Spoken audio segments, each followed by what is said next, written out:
하루에도 수백 개씩 쏟아지는 경제 뉴스들. 복잡하고 재미없고 깊이가 없어서 실망하셨습니까? 복잡한 건 쉽게, 쉬운 건 재밌게. 재미있는 건 깊게 전해드립니다. 뉴스는 이해다. 언더스탠딩. 유튜브에서 언더스탠딩을 검색하세요. 좋아요 안 누른 당신 부끄럽군요. 구독 누르세요. 자, 장순원 기자님 나와 계십니다. 안녕하세요. 네, 안녕하세요. 네, 장순원 기자님. 이 프로가 없으니까 거리가 좀 멀게 느껴지네요. 네. 오늘 준비하신 건 로또 세금에 대한 얘기다. 네, 네. 그 화면 먼저 보여드릴게요. 예. 뭐 로또 당첨금에 대해서 일부 비과세를 검토한다는 뉴스입니다. 뭐 이걸 갖고 좀 배경이나 관련된 내용을 좀 소개해드리고 싶어서 갖고 왔는데요. 요즘 로또 하세요? 저 사본 지 진짜 오래됐습니다. 저도 꽤 오래됐는데 네. 뭐 사실 요즘 주택 정액이 더 핫하고 비트코인이 워낙 핫하고 막 그래서 예. 잘 안 하는데 이제 로또에 당첨이 되면 5만 원까지는 기본적으로 비과세를 해줍니다. 지금 그렇게 돼 있어요? 네. 예. 5만 원 넘어간 거를 저희가 당첨을 네, 해보지 해본 적이 못해서, 없어가지고. 예. 5만 원이 넘어가면 기타 소득으로 봐서 3억 원까지는 22%, 3억 원이 넘어가면 33%의 세금을 매기는데 이제 이걸 사례를 보여드리면서 할게요. 네. 네, 화면 잠깐 보여주시죠. 이게 이제 지난 2일 날 한 1,009의 로또였는데요. 네. 1등 당첨금이 17억인데 이 3억 3억 원까지는 22%를 떼고 3억 원을 넘어간 거는 33%를 떼서 이 실수령액은 한 13억 정도 되고 그다음에 2등 같은 경우에는 이제 6,168만 원의 당첨금이었는데 예. 세금을 한 1,356만 원을 떼서 한 4,800만 원 정도를 받아가는데 네. 여기 3등 보면 한 160만 원 정도 되잖아요. 예. 여기서도 세금을 지금은 떼고 있습니다. 그래서 35만 원을 떼서 125만 원만 갖고 가고 이 4등 아래에서부터는 비과세인데 네. 이제 최근에 이 복권 사업을 총괄하는 복권위원회가 기재부에 이제 3등 세금은 좀 없애달라 예. 이렇게 건의를 했고 세제실에서 이건 소득세법을 개정해야 되는 사항이거든요. 그래서 이제 관련 내용을 검토해 보겠다라고 하고 있는 상황입니다. 와. 그래도 뭐 지금까지 쭉 해왔는데 네, 굳이 왜 지금 와서? 그러게요. 일단 예. 이제 이미 선거도 끝났는데. 복권위원회에서 이제 얘기하는 명분은 네. 이제 소비자의 어떤 편의성을 좀 더 높이고 다른 어떤 사행성 그런 것들과의 형평성을 좀 맞춰보자 뭐 이런 겁니다.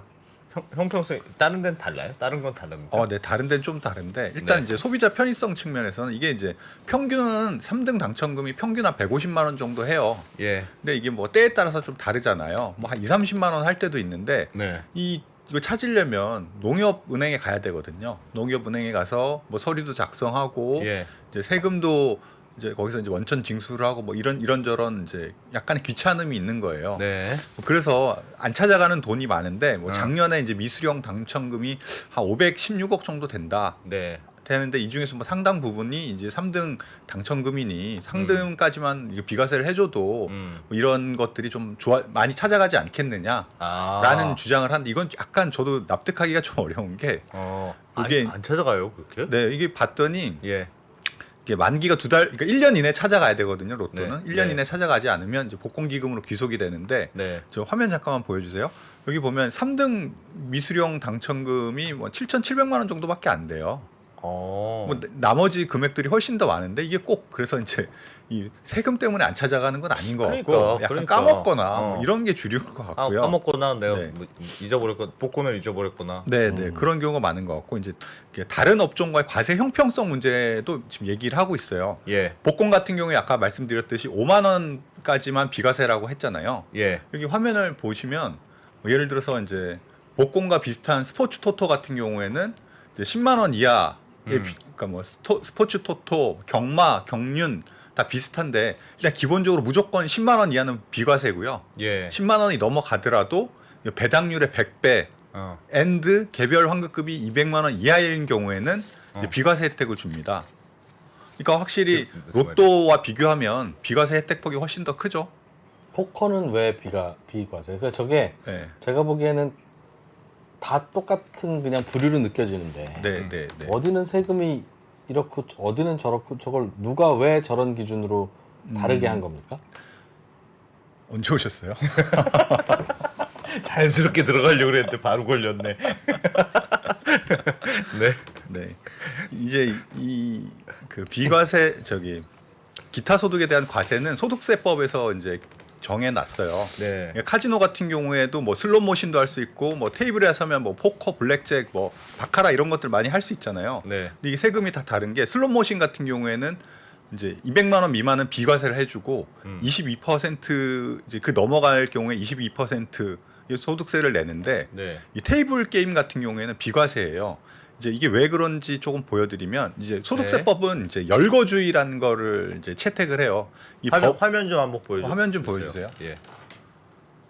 이게 이렇게 소득세법에 이제 열거를 해놔야지 이제 과세를 할 수 있는데 네. 여기 보시면 뭐 슬롯 머신 이게 이제 기타 소득을 과세하는 것들인데 네. 이제 슬롯 머신 투전기가 뭐냐? 투전기. 동전 넣으면 왜 예전에 뭐 그러니까 그 일종의 슬롯 머신과 비슷한 건데 저것도요? 네. 예. 그렇게 됐을 때 그 슬롯 머신이나 뭐 이 밖에 유사한 기구를 이용하는 행위에 참가하여 받은 당첨금에 대해서는 이제 기타 소득세를 면제한다. 내게끔 하는데 내게 한다. 네, 근데 유사한 기구라는 게 이제 기구잖아요, 기구. 예. 근데 카드는 또 기구는 아니잖아요. 그러니까 기계가 있어야지만 네, 네, 네. 기계가 기구로 있어야지만 하는, 네, 그런 것들을 활용해서 했을 때는 이제 소득세를 내는데 이거는 이제 카드는 기구가 아니다 이렇게 보고 예. 이제 소득세를 내지 않게 일종의 비과세 혜택을 주는 거죠. 이게 이제 옛날부터 논란이 있었대요. 다른 것들은 너무 진짜 다른 것들은 세금 이상하다 매기는데 이거는 이 진짜 사행성이 훨씬 더 사행성이 센 네. 포커나 이런 것들 왜 비과세를 해주냐라고 했는데 이제 법에 저렇게 열거가 안 돼 있기 때문에 비과세 이제 혜택을 일종의 받고 있는 거죠. 야. 기구가 아니어서 그렇다. 결국 그거네. 기계가 아니어서. 사행성이라는 거는 예. 어떤 거가 더 강하다고 봐요, 안 기자님은? 예를 들면 뭐하고요? 동전을 던져서 앞면이 나오면 네. 네가 먹고 뒷면이 나오면 내가 먹고 네. 이거 하고 음. 너랑 나 카드 5장을 해서 포카를 쳐보자. 포카로 해서. 카드 2개 디스카드 하고 뭐 네. 이거 하고. 네. 어떤 사행성의 기준으로 보면 동전이 더 그렇죠. 내가 뭐 할 수가 없잖아요. 그렇죠. 뭐 어떻게 될지 모르고 그냥 전혀 오로지 모르잖아요. 오로지 프레이. 어. 그게 더 강한 건가요? 아니면 그 아. 뭐 바카라, 포카 이런 내가 게 뭔가 할 수 있는 여지가 있으면 좀 더 이렇게 근데 집중은 쪼는 될 것 같다. 맛이 있잖아. 집중은 할 것 같네요. 중독성은 그게 더 있겠네. 동전 던지기보다는. 하여튼 저는 판단을 하지 않았지만 법은 네. 그런 경륜이나 경마, 도박이 훨씬 더 이제 사행성이 있다고 보고 더 사행성이 있다고? 사행성이 있다고 보고 이게 좀 차이를 둔 거거든요. 쪼는 맛이 있는 걸 더 위험하게 로또 생각하는 같은 거네. 경우에는 이제 기타 소득이 이제 5만 원까지만 비과세라는 거는 이제 대부분의 다른 영역, 일반적인 뭐 상품이라든지 네. 뭐 이런 것들과 비슷한 영역으로 보는 거고 그거보다 훨씬 더 비과세 혜택을 높게 준 거는 이제 이게 사행성이 좀 더 강하다. 뭐 슬롯 머신이라든지 경륜, 경마 같은 경우에는 그 사행성이 좀 더 강하다 보고 이런 좀 차이를 뒀다고 해요. 그걸 더 사행성이 강하다고 보는군요. 그걸 더 강하다. 그렇게 따지면 주식 투자가 최고의 사행성 있는 종목이겠습니다. 그렇잖아. 그렇지. 예, 세금 많이 떼간다고 하잖아요 이제. 네. 하여튼 뭐 그러니까 그렇게 이제 이런 저런 이유로 이제 좀 3등에 붙는 세금은 깎아달라 네. 이런 네. 요구를 하고 있는데 어떻게 보면 이제 그 작년에 그 복권 판매액이 한 60조 원 조금 안 돼요. 예. 그 전에보다 한 10% 정도 늘었던 것 같은데 네. 올해 목표가 64, 5조 정도 될 거예요. 예. 예. 그러니까 아무래도 목표치를 채우려면 좀 많은 사람들이 사람들한테 많이- 베너핏을 줘야 되니까 뭐 그런 차원의 하나가 아닐까 싶긴 한데 하여튼 이런 그 3등까지는 비과세 혜택을 주라 이런 요청을 했고 기재부에서도 지금 뭐 검토는 하고 있대요. 3등이 한 몇 명 얼마나 받죠? 3등이? 몇 명이나 할까요? 3등 받는 사람들? 로또 3등이 얼마예요? 150만 원이에요? 160만 원으로 160만 돼 원? 있는데 150만 원 정도. 네. 아, 세금 뭐 떼면 세금이 35만 원이라니까. 160만 원 일단 35만 원 정도 세금을 떼는데 명수는 제가 정확하게 지금 3등 치고는 금액이 크지는 않네요. 작은 돈은 아닌데 100만 원 넘는 아니 돈이. 그러니까 이게 이걸 비과세를 해줘도 35만 원이 뭐 사실 160만 엄청난 건 아니지만 네. 해당되는 사람이 그렇겠죠. 많을 것 같은 3등이 많아요. 많을 것 같은 생각이 들어서 모르겠네요. 3등도 안 해봐가지고 해보셨습니까? 3등 이런 거 해보신 적 있습니까? 저는 삶에 그 기회를 이런 것으로 날리고 싶지 않습니다. 또 무슨 말이야? 인생에서 운이 몇 번 오는데. 그렇죠. 운은 신이, 세 번의 신이 저에게도 운이 뭐 오는데. 세 번의 기회는 주지 않으셨겠습니까? 네, 네. 그런데 괜히 뭐 이거 애매하게 150만 원으로 하나 써버리면 그렇지. 3등 되면 그것도 좀 억울할 수는 있겠다. 네. 그걸로 운을 날려버리다니. 잠깐 저 오기 전에 했던 얘기가 세금 얼마나 떼는 건가라고 했죠? 로또. 네, 네. 로또 세금. 네. 지금 그렇죠. 예. 아까 잠깐 제가 혼자 딴 생각한 게 아까 초초에 보여주셨던 그 표 로또 세금 네. 한 번만 다시 한번 볼까요? 제일 처음에 1등이 17억 원인데 세율이 33%인가요? 네, 그렇습니다. 오. 아니 그 세율이 일률적으로 33%는 아니고요. 네. 네. 이제 그래서 33% 3억 원까지는 22%를 적용하고 아. 네, 3억 원이 넘어가면 거기서부터 이제 33%의 세금을 부과해서 이제 산출을 합니다. 그렇군요. 네, 네. 알겠어요. 그러면 저게 맞죠. 네. 네. 그냥 33 했더니 안 나오더라고 저게. 그래서 네. 네, 그렇습니다. 네. 3등이 5개를 맞춰야 된대. 와, 그 진짜 어려운 거네. 근데 160만 원밖에 안 줘? 총 숫자 6개 아닌가요? 네, 네. 근데 하나 틀리고 5개만 맞았는데 네. 100만 원밖에 160만 원밖에 안 된다고요? 5개나 맞추는데 150. 야, 굉장히 어려운 거군요. 네, 그 쉽지 3등이. 않죠. 네. 그러니까 6개에서 하나 틀리고 다 맞췄는데 150만 원밖에 안 주면 너무 심한 것 같습니다. 야, 진짜 심하다. 금액 뭔지 몰랐을 때는 거의 좋아하셨을 거 아니에요, 그죠? 알겠습니다. 깜짝 놀랄 것 같은데 5개나 맞았다니? 그래서 네. 우리 어디까지 했죠? 외국은 어떻습니까? 그럼 외국은 뭐 외국에도 로또가 많이 있잖아요. 뭐 미국 같은 경우에는 그 2016년 7년 기준이긴 한데 복권 판매가 90조 정도 된대요. 우리나라가 한 5조 6조 정도인데 어마어마하게 많은 거죠. 근데 미국도 이제 세금이 꽤 되는데 그러니까 미국 시민인 경우에는 뭐 그 소득세하고 다음에 첫해 그 해 이제 한 25% 원천 징수를 하고 그 다음에 뭐 소득세로 한 12%를 이제 떼가서 한 37% 정도 떼간대요. 근데 거기 이제 살고 있는 지역에 주별 이제 소득세가 있으면 그것도 또 추가로 내야 되고 예. 그래서 뭐 상당히 좀 많은 편인 것 같고 네. 유럽은 상대적으로 한 뭐 6에서 13% 사이라고 하고요.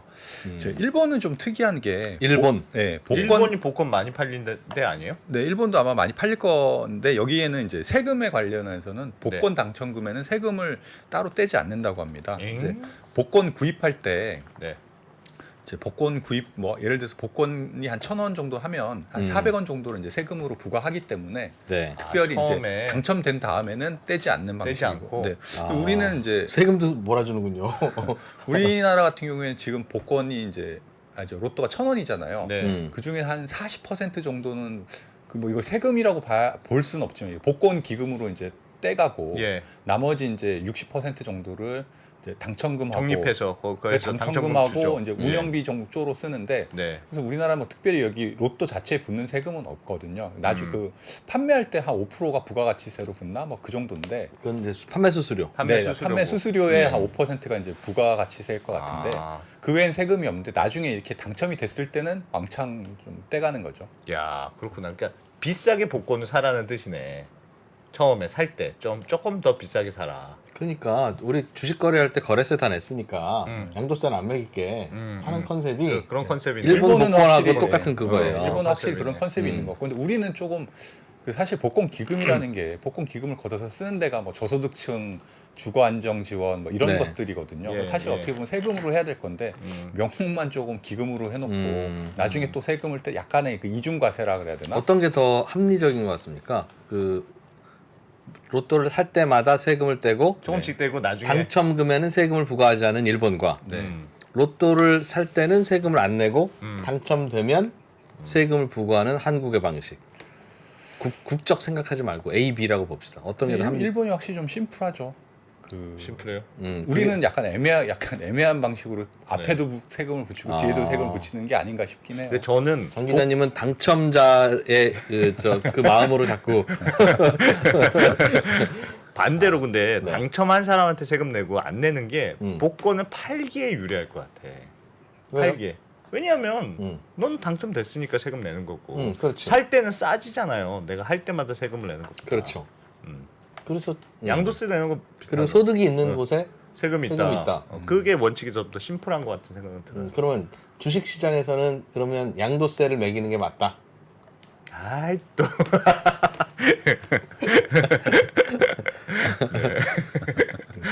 뭐 하여튼 원칙은 그게 맞지 않나 생각합니다. 네. 요즘 로또가 많이 팔립니까? 이거 들고 오신 이유 보니까 로또 좀 잘 팔린 모양이네. 네, 로또가 많이 팔리는 것 같아요.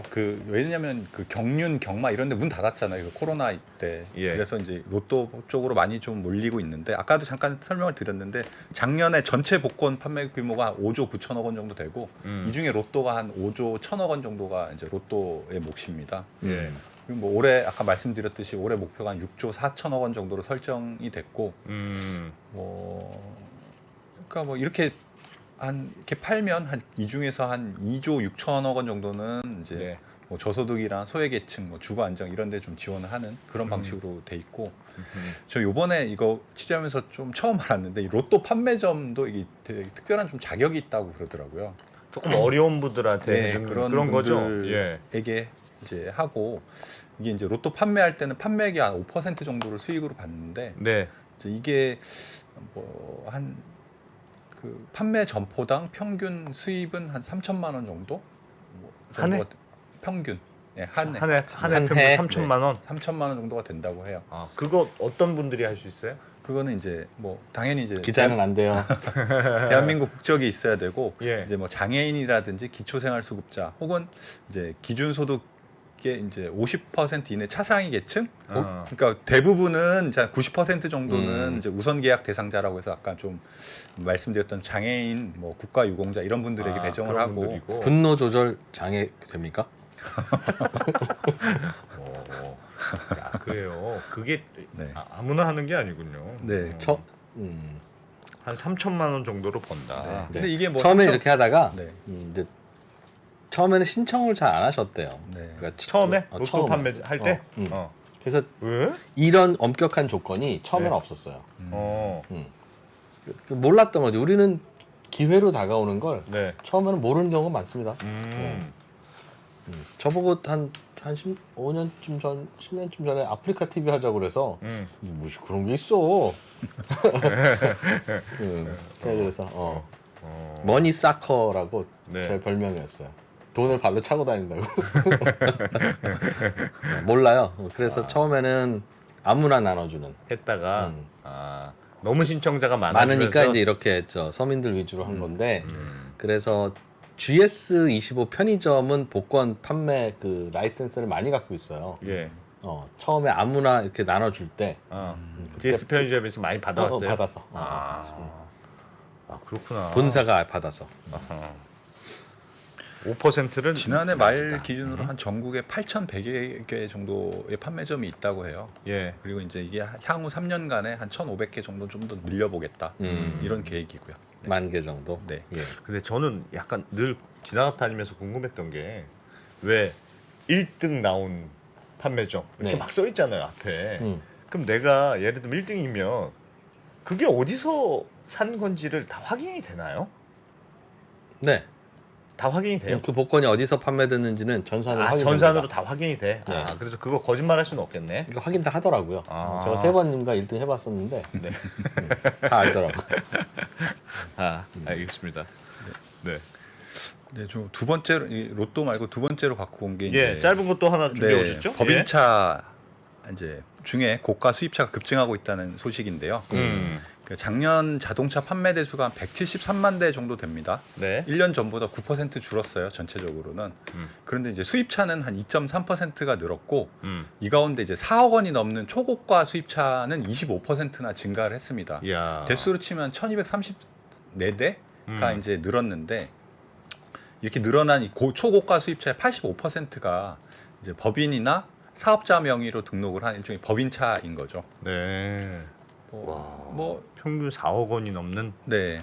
예. 요런 차들 뭐 어떤 화면 잠깐 보여주시면요. 네. 뭐 저희 이름만 들어봤던 벤틀리, 네, 벤틀리, 람보르기니 이런 것들이 이제 평균 판매 가격이 대당 4억 원이 넘는다고 해요. 예. 근데 이제 보면 이게 이제 전체 차 판매 대수 중에 거의 절반, 많게는 한 80% 이상이 거의 90% 가까이 페라리 그 488 같은 경우에는 한 87%가 이제 법인 명의의 차량 이제 운행이 되고 있는 거죠. 아하.